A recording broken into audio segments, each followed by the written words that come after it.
आज बहुत ही हरियाणा प्रदेश के भारतीय जनता पार्टी के लिए खुशी का विषय है और ये इतिहास में दर्ज होने वाला विषय है कि आज भारतीय जनता पार्टी के कार्यकर्ताओं की मेहनत से, लगन से और नेतृत्व के कारण आज 6 स्थानों पर कार्यक्रम के माध्यम से भारतीय जनता पार्टी के कार्यालय का श्री गणेश हुआ है, उद्घाटन हुआ है और वह कार्यालय अब प्रयोग में आएंगे।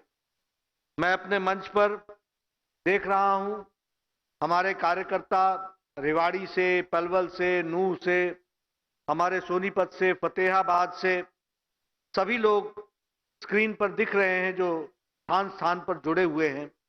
आप सब लोगों ने भी इस उद्घाटन के कार्यक्रम में शामिल होकर के आप भी इसके चश्मदीद गवाह बने हैं। आप सबका भी अभिनंदन है, स्वागत है।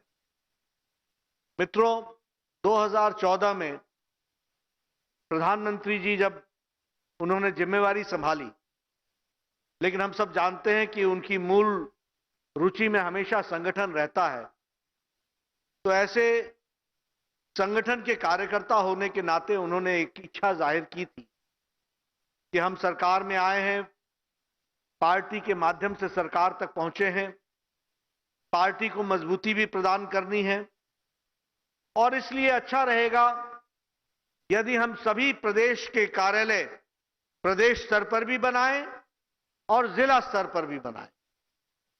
और मुझे हम सबको जान करके खुशी भी होगी और संतोष भी होगा कि तत्कालीन राष्ट्रीय अध्यक्ष श्री अमित भाई शाह ने अपने कार्यक्रम में इस बात को जोड़ा और एक प्रकल्प के रूप में उन्होंने तय किया कि हर प्रदेश में प्रदेश कार्यालय भी बनेगा और हर जिले में जिला कार्यालय भी बनेगा।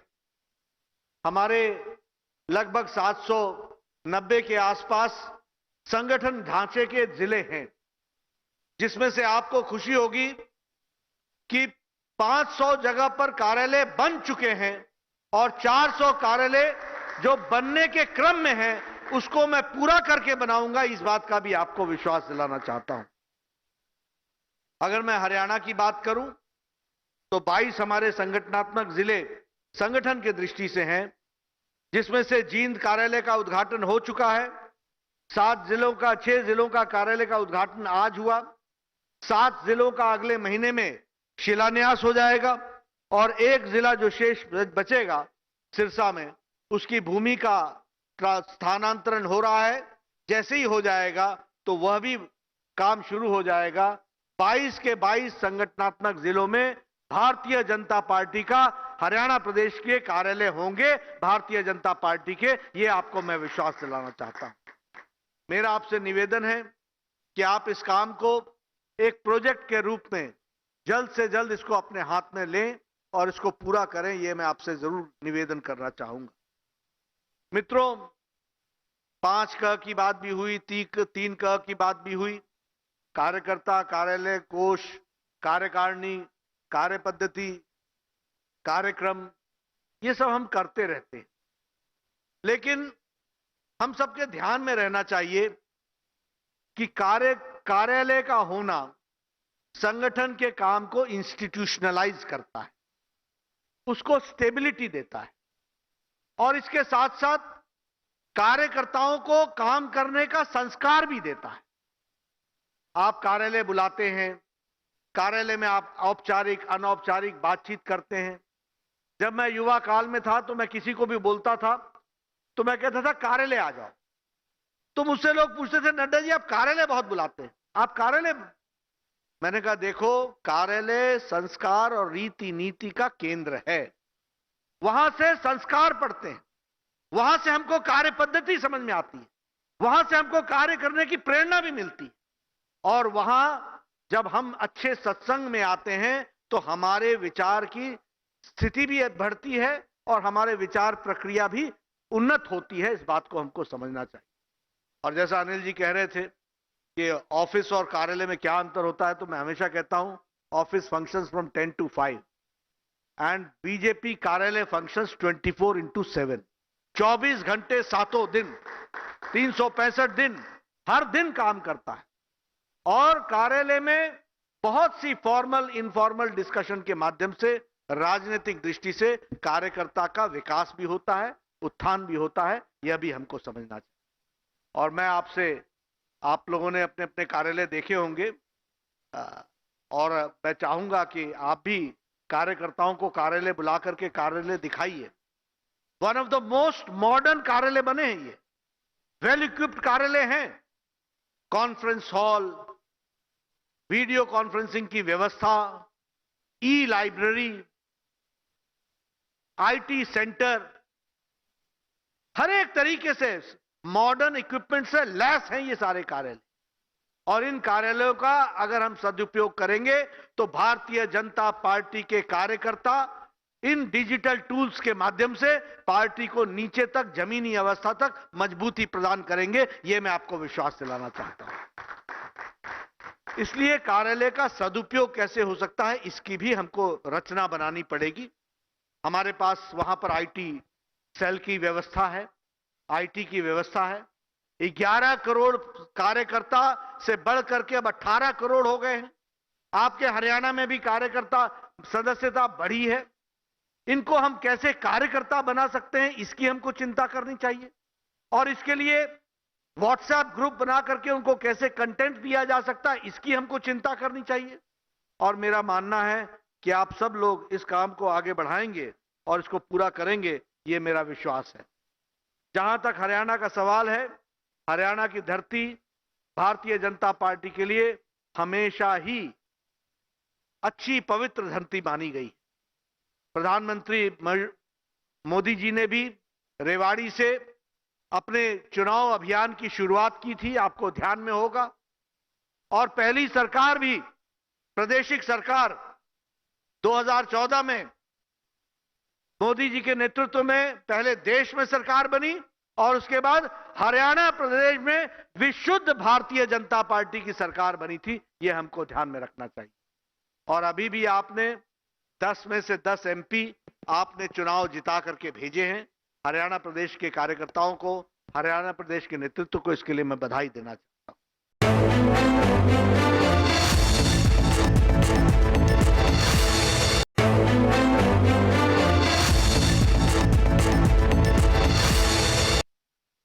मित्रों, जब ये लॉकडाउन हुआ तो हम सब लोगों को लगा कि जैसे आगे हम क्या करें, लेकिन हम सब जानते हैं एक अंधेरा जब छाया हुआ था तो प्रधानमंत्री जी ने देश को फ्रंट से लीड किया है, देश को एक नई दिशा दी है, देश को दृष्टि दी है।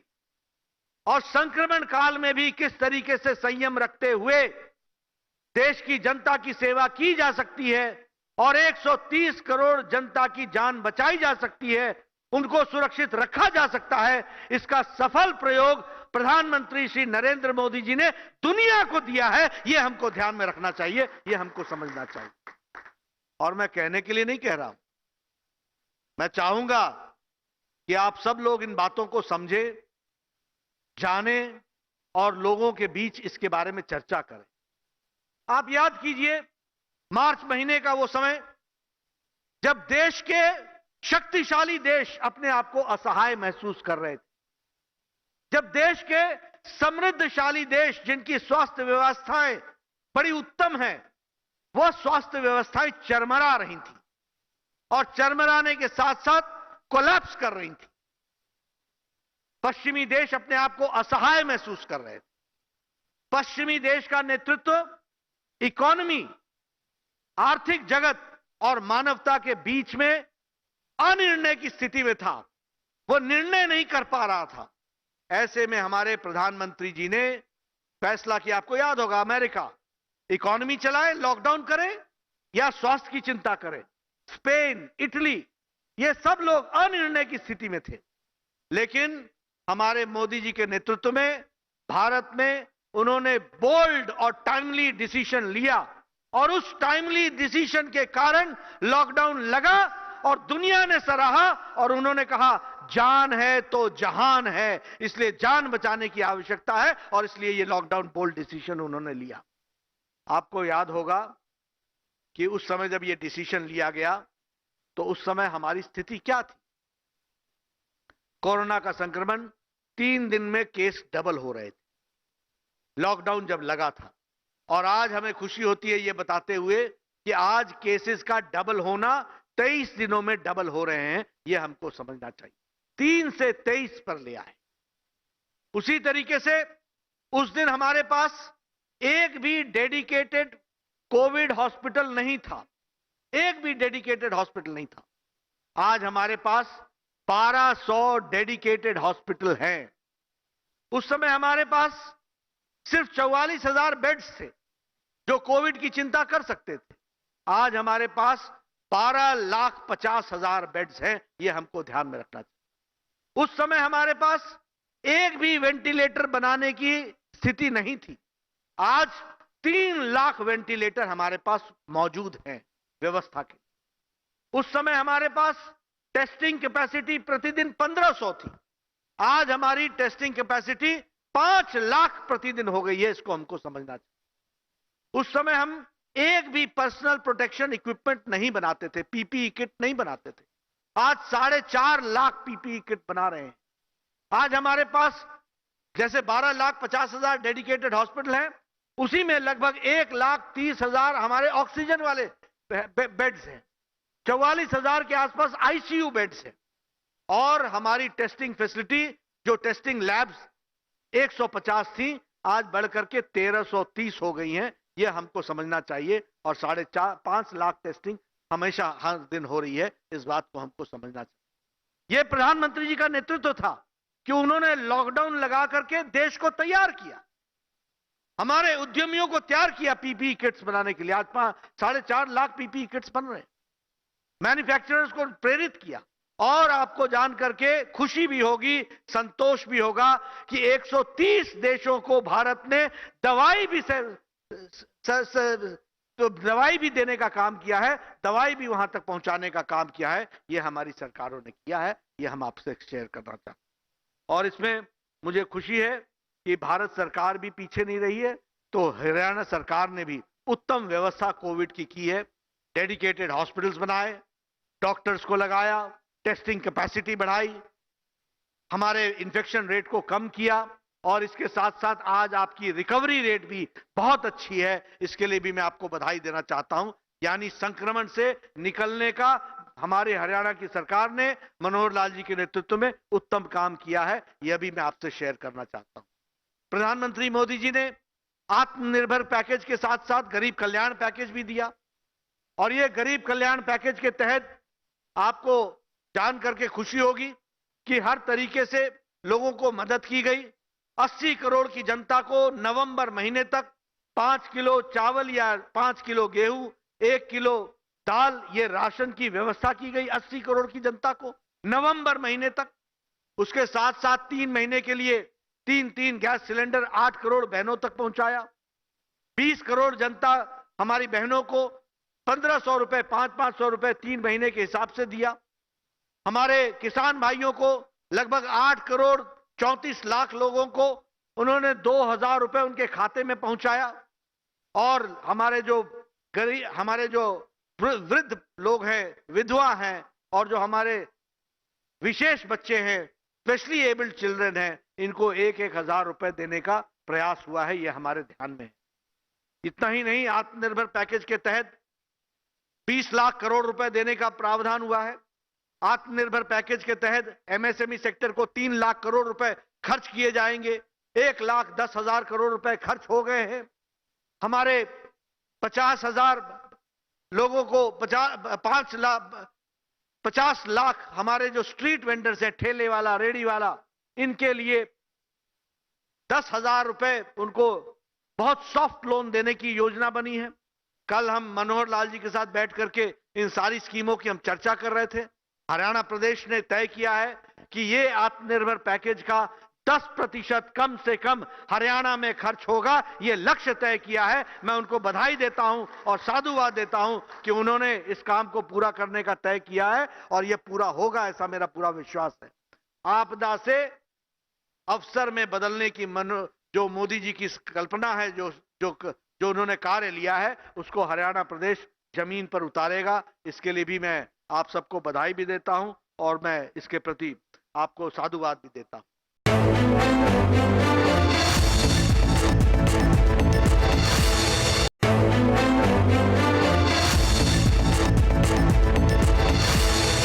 हमारे हरियाणा प्रदेश के लोगों ने फीड द नीडी कार्यक्रम में 1,50,00,000 फूड पैकेट्स बांटे हैं। मैं हरियाणा प्रदेश को बधाई देना चाहता हूं। 1,50,00,000, एक छोटा सा प्रदेश, 10 एमपीओ का प्रदेश ने इतना बड़ा काम किया है मानवता का। आप साधुवाद के पात्र हैं। आपने 16 लाख राशन किट बांटा है मोदी किट के नाम पर। 21 लाख आपने फेस कवर बांटे हैं। आपने 1,06,000 लोगों को पीएम केयर फंड से जोड़ा है। 20 लाख सैनिटाइजर्स बांटे हैं। बहुत अच्छा काम किया है। संपर्क अभियान में आपने नरेंद्र सिंह तोमर के आपने वर्चुअल रैली कराई। लगभग 20 लाख लोग उसमें जुड़े। वीडियो कॉन्फ्रेंस आपने लगभग 90 कराए हैं। मोर्चा ने लगभग 61 वीडियो कॉन्फ्रेंसेस कराए हैं।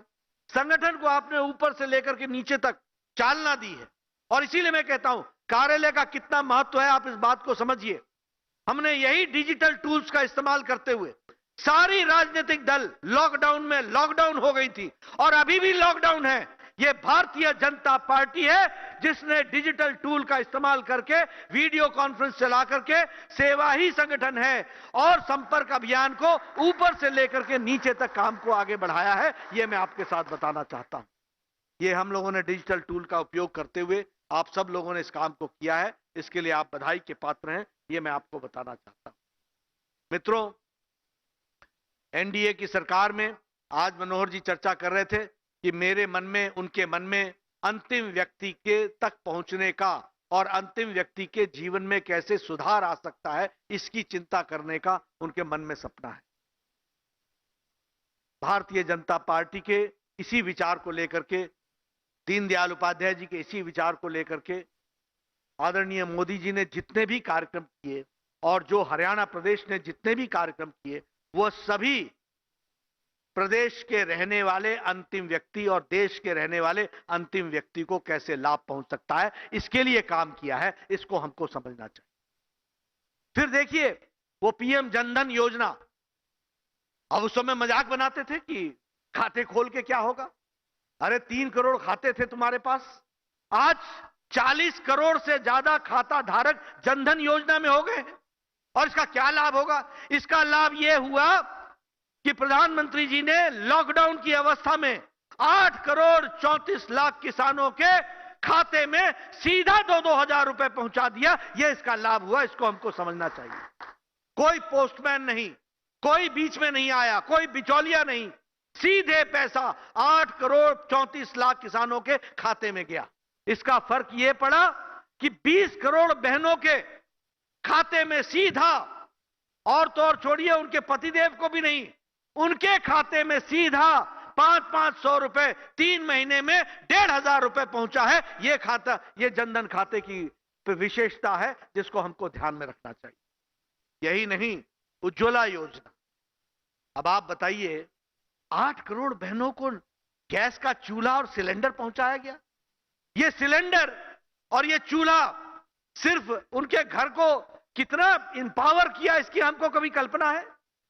200 सिगरेट का धुआं एक दिन में वो चूल्हे के धुएं को अपने फेफड़े में लेती थी। उससे उनको आजादी दिलाई है 8 करोड़ बहनों को, ये उज्ज्वला योजना के माध्यम से। कभी हमको ध्यान में आया कि भारत 70 साल हो गए थे आजाद हुए, 18,000 गांव बिना बिजली के थे और आज हमारे यहां बिजली के दृष्टि से देखा जाए तो कोई गांव नहीं बचा और लगभग ऐसे कोई 3 करोड़ हाउस होल्ड हैं जिनको सौभाग्य योजना के तहत बिजली देने का काम हुआ है। और आपके यहां भी मारा गांव जगमग योजना के तहत 24x7 24 घंटे बिजली हरियाणा में मनोहर लाल जी ने पहुंचाई है। यह भी आपको हम बताना चाहते हैं, यह भी हमारे लिए बहुत ही संतोष का विषय है। इसको हमको समझना चाहिए। प्रधानमंत्री स्वच्छ अभियान मिशन 100% ODF हो चुका है। आज हरियाणा 100% ODF हो चुका है देश। ये परिवर्तन, यूएन ने प्रधानमंत्री जी को इसके लिए तारीफ भी की और इसके लिए एक बहुत बड़ा सम्मान भी दिया प्रधानमंत्री जी को। यह भी हमको ध्यान में रखना चाहिए। आयुष्मान भारत, मुझे सौभाग्य है कि मैं स्वास्थ्य मंत्री था, मोदी जी ने मुझे ये जिम्मा दिया गया। 55 करोड़ लोग, आप समझिए 1 अरब 30 करोड़ का देश, उसमें से 55 करोड़ लोग जो गरीब हैं। कौन है इसमें? रेडी वाला, फेड़ी वाला, टांगे वाला, रिक्शे वाला, ऑटो वाला, हमारा रैग पिकर्स, जो घर में काम करने वाली हमारी बहन, हमारे जो बिल्कुल गरीब हैं, जो कभी स्वास्थ्य का इलाज कराने के लिए उनके पास कभी पैसा नहीं होता था, ऐसे 55 करोड़ लोगों को 5 लाख रुपए का सालाना हेल्थ कवर दिया प्रधानमंत्री मोदी जी ने। और ये डिजिटल है और ये वर्ल्ड का लार्जेस्ट हेल्थ केयर प्रोग्राम है। अगर हम 55 करोड़ लोगों की जनता की कल्पना करें तो सारा अमेरिका, सारा कनाडा और सारा मेक्सिको, ये सारी जनसंख्या मिला लें तो हमारा आयुष्मान भारत बनता है। ये हमको समझना चाहिए। इतनों को हेल्थ कवर देने का काम किया गया, यह हमारे को ध्यान में रखना चाहिए। मैं ये सारी बातें आपसे इसलिए कर रहा हूं कि मोदी जी के नेतृत्व में मोदी 2 की बात करें तो आप लोग आजकल संपर्क अभियान चला रहे हैं।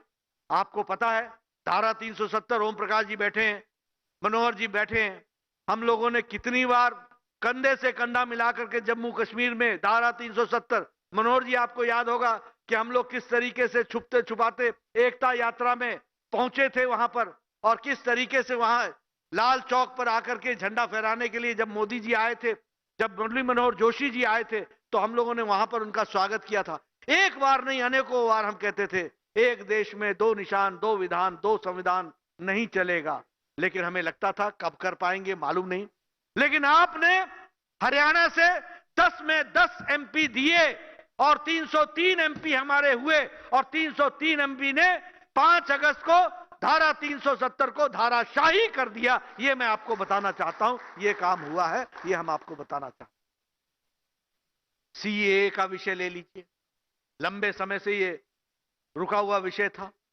हमारे बहने यहां पर ट्रिपल तलाक, सुप्रीम कोर्ट ने कह चुके थे कि ट्रिपल तलाक हटना चाहिए, हट नहीं पा रहा था।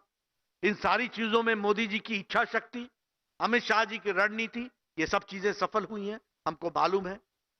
तो हमारे लोगों ने मोदी जी के नेतृत्व में जो काम हुए हैं, जो मोदी जी ने देश की तस्वीर और तकदीर बदली है, अंतर्राष्ट्रीय दृष्टि से भारत की जो छवि बनी है, आज जब ये चाइना का भी स्टैंड ऑफ हो रहा है तो दुनिया को समझ में आ रहा है कि भारत बदल चुका है। भारत वो भारत नहीं है जिस तरीके से पहले देखा जाता था। आज हम कोरोना से लड़ रहे हैं, हम पाकिस्तान से भी लड़ रहे हैं, हम चाइना के साथ भी गलवान में स्टैंड ऑफ में खड़े हैं। हमारी आर्मी खड़ी है और सारा देश 130 करोड़ का देश, सारा देश उनके साथ खड़ा है। इस बात को हमको समझना चाहिए, ये मैं आपसे शेयर करना चाहता हूं।